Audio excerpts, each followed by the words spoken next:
अस्सलाम वालेकुम। मेरा नाम डॉक्टर अरशद है और मैं कंसल्टेंट ऑर्थोपेडिक सर्जन हूँ। आज की वीडियो में हम लंबर डिस्क प्रोलैप्स के बारे में एक इम्पोर्टेंट डिस्कशन करेंगे कि लो बैक पेन के पेशेंट में या sciatica के पेशेंट्स में जब हम एमआरआई कराते हैं तो उसके अंदर जो डिस्क स्लिप या डिस्क हर्निएशन आती है वो क्या होती है।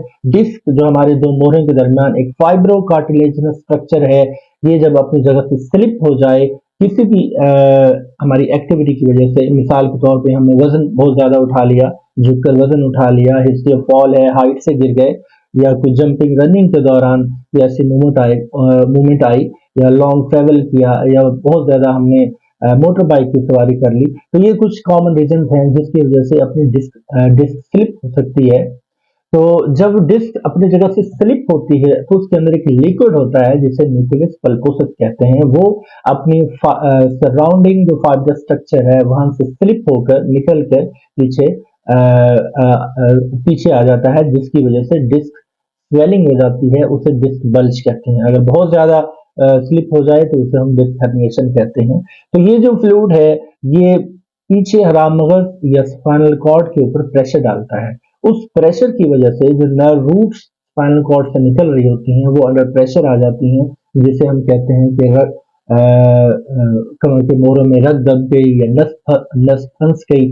उस रग दबने या नस के इंट्रैप हो जाने की वजह से, जो कि स्पेशल उस नर्व रूट की इंट्रैपमेंट है, तो नीचे पूरी लेग में एंड लोअर लिम्ब हमें सिवियर पेन होता है, जो कि electric burning shock type pain होता है, जिसके अंदर जो कटिंग टाइप पेन होता है और सिवियर एंड इंटेंसिटी हो सकती है। साथ में हमें बर्निंग बर्निंग टाइप सेंसेशन होती है, पिंस एंड नीडल सेंसेशन होती है, सेंसरी लॉस हो सकता है और टिंगलिंग हो सकती है। और in very severe cases faecal and urinary incontinence या डिस्टेंशन हो सकती है, जिसका मतलब ये है कि पेशाब और पखाने वाली जगह सुन्न हो जाए या पेशाब और पखाना पेशेंट का अखराज हो जाए और मरीज को इसका कंट्रोल ही ना हो।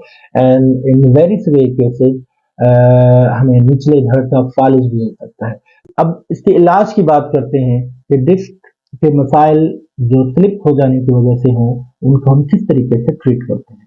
नॉर्मली हम यूजुअली 90% ऑफ द केसेस में डिस्क के मसाइल को नॉन ऑपरेटिवली इसका इलाज करते हैं, यानी कि बगैर ऑपरेशन के जरिए। कुछ मोडालिटीज ऑफ ट्रीटमेंट हैं जिसमें हम अद्वियात का इस्तेमाल करते हैं, फिजियोथेरेपी एंड एक्सरसाइजेज का एक प्रॉपर प्रोटोकॉल और प्रोग्राम होता है जो हम पेशेंट को एडवाइस करते हैं। उठने बैठने की एहतियात बताते हैं, चलने फिरने की एहतियात बताते हैं, रोजमर्रा रूटीन की एहतियात बताते हैं और हमें कुछ बेल्ट एडवाइस करते हैं जो कि पेशेंट लगा के रखते हैं।